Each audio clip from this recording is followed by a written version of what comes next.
پڑھو بسم اللہ الرحمن الرحیم الصلاۃ والسلام علیکا یا رسول اللہ صلی اللہ تعالی علیہ وسلم۔ اللہ تعالیٰ فرماتا ہے وَلَا تَقُولُوا لِمَنْ يُقْتَلُ فِي سَبِيلِ اللَّهِ أَمْوَاتٌ بَلْ أَحْيَاءٌ وَلَكِنْ لَا تَشْعُرُونَ، اور جو خدا کی راہ میں مارے جائیں انہیں مردہ نہ کہو بلکہ وہ زندہ ہیں، ہاں تمہیں خبر نہیں۔ اللہ تعالیٰ کیا فرماتا ہے؟ جو اللہ کی راہ میں کٹ کے مر جائیں، کیسے مر جائیں؟ ان کو مردہ مت کہو۔ کیا مت کہو؟ مردہ۔ اللہ فرماتا ہے وہ زندہ ہیں۔ کیا ہیں وہ؟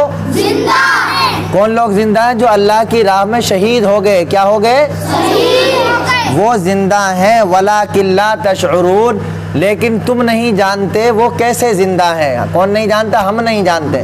ٹھیک ہے، اب اس کا خلاصہ سنو۔ اے مسلمانوں، جو لوگ صبر کے اول درجہ میں ہیں، یعنی اللہ کی راہ میں قتل ہو کر شہید ہو گئے، انہیں مردہ نہ کہو۔ کیا نہ کہو؟ مردہ، کیونکہ وہ زندہ ہیں۔ کیا ہیں وہ؟ زندہ۔ تو اسی طرح زندہ ہیں، لیکن تمہیں ان کی زندگی محسوس نہیں ہوتی کہ وہ کیسے زندگی گزارتے ہیں۔ رب نے یہاں تو شہداء کو مردہ کہنے سے روکا کہ جو اللہ کی راہ میں شہید کر دیے جائیں، قتل کر دیے جائیں، ان سے مردہ مت کہو، یعنی ایسے مت کہو کہ مر گئے ہو، ٹھیک ہے، بلکہ وہ انتقال کر گئے، گزر گئے۔ کیا کر گئے؟ ہاں۔ دوسری جگہ فرمایا وَلَا تَحْسَبَنَّ الَّذِينَ قُتِلُوا فِي سَبِيلِ اللَّهِ أَمْوَاتًا، کہ تم ان کے بارے میں مردہ کہنا تو الگ بات، مردہ گمان بھی مت کرو، یعنی سوچنا بھی نہیں دل میں کہ وہ مر گئے، ٹھیک ہے نہیں، جس سے معلوم ہوا کہ شہداء کی زندگی ایسی یقینی ہے کہ انہیں مردہ سمجھنا اور کہنا بھی گناہ ہے۔ نیز سبیل اللہ، یعنی اللہ کی راہ میں بہت گنجائش ہے۔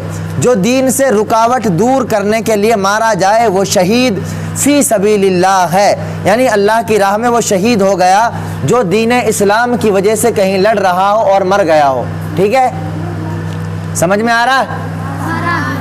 لہٰذا اگر کفار اذان، نماز، قربانی گائے، درود پاک وغیرہ کو بند کرنا چاہیں اور مسلمان ان سے جنگ کر کے مارا جائے تو وہ شہید ہے۔ کون ہے وہ؟ شہید ہے۔ ایسے ہی اگر مسلمان کفار کے ملک پر حملہ کریں اور اس میں کچھ مر جائیں تو شہید فی سبیل اللہ ہیں، یعنی وہ بھی اللہ کی راہ میں شہید ہو گئے، کیونکہ وہ وہاں بھی اسلام پھیلانے کے لیے اور دینی رکاوٹیں دور کرنے کے لیے جا رہے ہیں۔ کہاں پر؟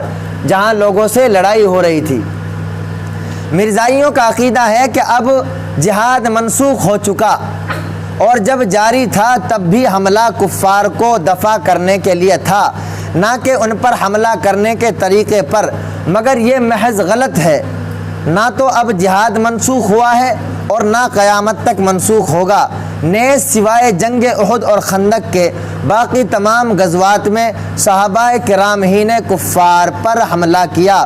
انشاءاللہ جہاد کی پوری بحث مع اس کے فوائد کے آیات جہاد میں آئے گی۔ دیکھو اب شہید کے بارے میں سنو، ادھر دیکھو،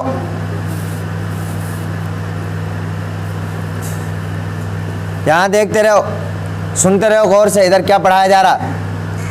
شہید کے لفظی معنی حاضر یا گواہ کے ہیں، مگر عرف میں شہید وہ مسلمان بالغ ہے جو ظلماً مارا جائے اور قاتل پر اس کے قتل سے مال واجب نہ ہو۔ اس کو شہید کہنے کی چند وجہیں، ایک یہ کہ دیگر مسلمان قیامت کے حساب کتاب سے فارغ ہو کر جنت میں پہنچتے ہیں اور اس سے پہلے ان کی قبروں میں جنت کی کھڑکی کھول دی جاتی ہے، مگر شہید مرتے ہی جنت میں حاضر ہو جاتا ہے اور وہاں سیر بھی کرتا ہے۔ جنت میں شہید گھومتا بھی ہے۔ کیا کرتا ہے؟ گھومتا ہے، سیر کرتا ہے۔ کیا کرتا ہے؟ اور رزق بھی کھاتا ہے۔ کیا کھاتا ہے؟ کہاں؟ جنت میں۔ کہاں؟ جنت میں۔ آواز پوری۔ اب شہادت کے مرتبے، یعنی جو شہادت حاصل کر لیتا ہے اس کو کتنا بڑا مرتبہ ملتا ہے، ٹھیک ہے، کتنا ثواب ملتا ہے۔ شہید کے بہت بڑے درجات ہیں، نمبر 1، شہید کو نبی سے بہت قرب حاصل ہے کہ پیغمبر کی نیند وضو نہیں توڑتی اور شہید کی موت غسل نہیں توڑتی۔ نمبر 2، نبی کے فضلات شریفہ امت کے لیے پاک اور شہید کے جسم کا خون پاک۔ شہید کے جسم کا کیا پاک ہے؟ خون۔ کیا ہے؟ خون۔ ہمارے جسم میں سے جو خون نکلتا ہے وہ ناپاک ہے۔ کیا ہے؟ ناپاک۔ اور شہید کے جسم کا خون پاک ہے۔ کیا ہے؟ پاک۔ یعنی اگر نبی کا پیشاب شریف یا شہید کا خونی کپڑا کنویں میں گر جائے تو کنواں ناپاک نہیں ہوگا۔ نمبر 3، نبی بعد وفات یعنی انتقال کے بعد بھی زندہ۔ دیکھو مشکات باب الجمعہ میں بھی اس کے بارے میں بتایا گیا، شہید بھی بعد وفات زندہ ہیں۔ وفات کے بعد، انتقال کے بعد کون زندہ ہوتے ہیں؟ نبی اور شہید۔ ٹھیک ہے، خاص طور پہ قرآن میں کہا گیا ہے نبی کو بعد وفات رزق الہی ملتا ہے، یعنی اللہ کی طرف سے رزق دیا جاتا ہے۔ کیا دیا جاتا ہے؟ مشکات باب الجمعہ میں بھی یہ بات کہی گئی ہے۔ اور شہید کو بھی قرآن شریف اور شہید کو بھی رزق دیا جاتا ہے۔ شہید سوالات قبر سے محفوظ ہے۔ جو شہید ہو جاتا ہے قبر میں جو سوال ہوتے ہیں اس سے سوال نہیں کیے جاتے بلکہ ڈائریکٹ جنت کی کھڑکیاں کھول دی جاتی ہیں۔ شہید کا گوشت و خون زمین نہیں کھا سکتی۔ شہید دنیا سے گناہوں سے ایسا پاک ہو کر جاتا ہے کہ گویا آج ہی ماں کے پیٹ سے پیدا ہوا ہو۔ شہید موت سے پہلے جنت دیکھ لیتا ہے۔ شہید 70 آدمیوں کی شفاعت کرے گا۔ شہید کیا کرے گا پتہ ہے؟ 70 آدمیوں کو اپنے ساتھ جنت میں لے جائے گا شفاعت کر کے۔ کہاں لے کے جائے گا؟ جنت میں۔ شہید کا عمل و رزق قیامت تک جاری رہے گا۔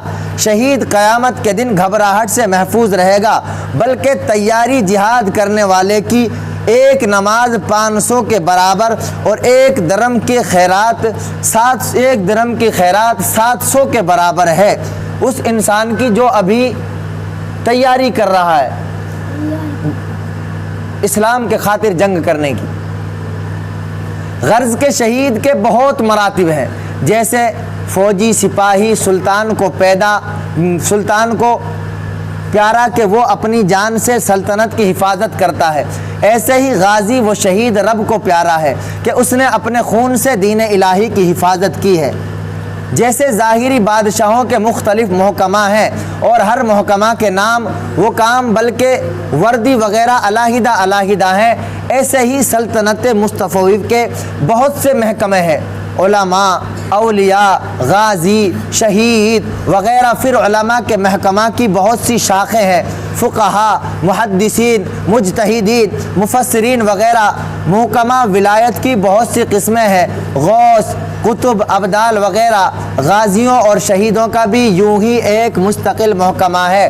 حکومت فوجیوں کو بہت رعایتوں اور مہربانیوں سے نوازتی ہے، ان کے قتل کے بعد ان کے یتیموں بیگان کی پرورش کرتی ہے، فوج کو علاوہ تنخواہ کے کھانا کپڑا بھی دیتی ہے۔ ایسے ہی رب تعالیٰ غازیوں اور شہیدوں پر خاص مہربانیاں فرماتا ہے کہ فانی زندگانی کے عوض انہیں حیات جاودانی بخشتا ہے۔ یعنی ہم سے اللہ نے ارشاد فرمایا کہ جو میری راہ میں شہید کر دیے جائیں، قتل کر دیے جائیں، ان کو مردہ مت کہو۔ کیا مت کہو؟ مردہ، بلکہ وہ زندہ ہیں۔ کون ہیں وہ؟ زندہ، اور اپنے رب کے یہاں سے رزق پاتے ہیں۔ کیا پاتے ہیں؟ رزق۔ ان کے طفیل، ان کے اہل قرابت پر اللہ تبارک و تعالی کرم فرماتا ہے۔ روح البیان نے فرمایا کہ انسان میں 2 روحیں ہیں، ایک روح سلطانی جس کا مقام دل ہے، اس سے زندگی قائم ہے، دوسری روح حیوانی جس کا مقام دماغ ہے، جس سے ہوش و حواس برقرار ہے۔ روح حیوانی سونے کے حالت میں نکل جاتی ہے اور روح سلطانی بر وقت موت خارج ہوتی ہے۔ یعنی روح حیوانی کے نکلنے کا نام نیند ہے اور روح سلطانی کے نکلنے کا نام موت۔ پھر جیسے نیند کی حالت میں روح حیوانی جسم سے نکل کر عالم کی سیر کرتی ہے، اسی سیر کا نام خواب ہے، مگر جسم سے پھر بھی اس کا تعلق ایسا رہتا ہے جیسے بجلی کے بٹن کا پاور۔ یہاں سے بٹن دبائیں گے ترنت تمہارے گھر پہ لٹو جل جائے گا۔ ٹھیک ہے۔